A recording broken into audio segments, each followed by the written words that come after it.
like to tell the youth, especially going through this lockdown? How can they cope? What positives do you have for them? Because I feel for myself, if I have to sit at home for 21 days, I will go stone crazy. Yeah. So I'm very grateful that I'm supposed to be working this whole 21 days. So yeah, I'm very grateful for that. Because it gives my mind a chance to work. But what about the people that now have to stay at home because of lockdown? What bouts of wisdom do you guys have? I'd say people must read, because my key to success is information. When you have information, no one can take that away from you. Oh, thank you, When you have information, no one can take that away from you. And even I'd say the success of this company is rooted in information.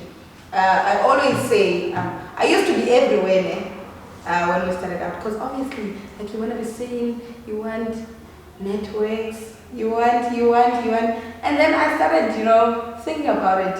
Do I really need to be at this event? Do I really need to be at this gathering? And that's when I started cutting out a lot of things, if there's a certain event that's happening, okay, what kind of information am I going to get there?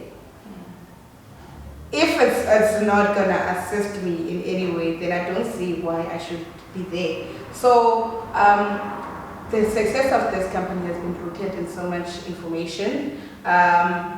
When we started out, I was still working as a volunteer for 6 months, volunteer intern for 6 months at government communication and information system. So it wasn't in vain because of all the information that I gathered there. So guys, read, during this 21 days, make sure you read. You can read novels, you can read whatever, you can read articles, you can read up on government programs, that assist young people. You can read up on your passion, For instance, with me, I always say I'm very passionate, about fighting the violence against women. I read about it a lot, read on that, read guys, like just read, even if you read the Bible, There was a verse that I found, I think it's Romans, What does it say? But basically, it's saying it's against the law to defy and not comply with government. So it's even in the Bible. It's in the Bible. It's in Romans. I just forgot the chapter. So, because a lot of people say, these people are saying we mustn't trust our God. But there's actually a verse in the Bible that says you must listen to the president. If the president says you must be locked down. So guys, just read, read, do a lot of reading, do a lot of writing even. Yeah, but even with the first industrial revolution, I still believe that we are not supposed to quite be there yet, because we've left so many people behind, and we cannot be speaking about the fourth industrial revolution if there's still people that don't even know how to switch on a smartphone. How to just connect a computer, for instance, how to send an email, there's so many people that's still left in the dark. And once, we cannot talk about job creation in the fourth industrial revolution if we haven't even been looking at those people. And I really think we still have a far way. South Africa is not a very literate country, so we still have a long way to go. We're not a reading nation. And I pick this up a lot, online. Someone will post, the media houses that love doing this, they will post a misleading headline. But when you actually read the whole article, it doesn't say what's on the headline, because they know that South Africa is not a reading headline. But it's like shark bait. You kind of throw it there, see how many people will come to the water. We're really not a reading nation. We will see the headline and we will lose our minds.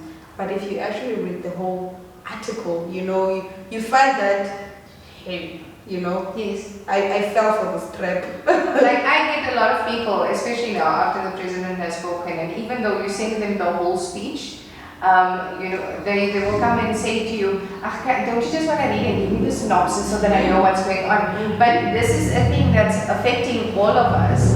So this is really the time. If you really need to read something, you need to read that. You need to read now, guys. So that you can understand what's going on. And be scared of reading. We're so scared of reading. You know, there's these aunties on our WhatsApp that will always send these fake news videos. Oh. The conspiracies, you know. And yeah, you see the virus left China now and it's doing ABC. There was a video of like a worm entering the sky and it's like, hey guys, the virus has left the world now. We don't read.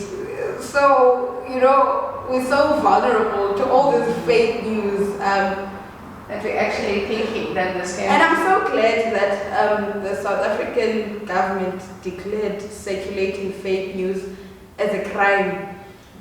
I was so happy with that, and I kept sending it to them. Whenever someone sends me these fake news videos, like I will reply with that screenshot saying, you're gonna get arrested for up to 6 months in jail because you're speculating fake information. Can I just tell you something? I think we spoke about this in the previous video. There's a friend of mine who posted that there was someone in Frontier who was tested. So what Facebook did is that number one, they removed that post. Number two, That's great. they then blocked the person's account. That's great. Now the third thing. I was checking this person sent me a link, said, can you check my account? I said, your account is blocked, my friend. Then I checked it about an hour ago, the account is back on. But here's the difference. It only has posts from 2013 backwards. So anything 2014 up to now that has been posted is all gone. You people, you see. That's great. You know? So for me, that was something that I said, you know what, that is a step in the right direction. I wish WhatsApp can do that, because the ladies on the WhatsApp groups. And I'm sorry to say ladies, but it usually comes from women that sending these things. And they would send it like with the one at Frontier. And I got a call to say, did you hear that there's now... I said, whoa, you know, unless the government shows me that they've tested this person, the tests have come back positive, and it's now part of the statistics, then yes, fine by all means. But now, we are sending around all of this, we even know the person's name And the face. and we can't. So dangerous, guys. And it's taking me back to when the Millennium. ended. Not the millennium, the millennium. Yes. In the late 90s and early 2000s, Yes. with the HIV and AIDS, you know, situation, the fake news that circulated around that time, it was so horrible, and I believe that it killed so many people. Like just the fake news that circulated. Obviously, there wasn't much online presence at that time, but like you would hear that if you are HIV, if you test positive for HIV and you sleep with a child that is not HIV positive, then it's going to be cured. And a lot of children got raped because of that. So I feel like right now we're much wiser, you know, as a country, and we are more ready, you know, in receiving information. Let's not repeat that. Yes. You know, let's not repeat that.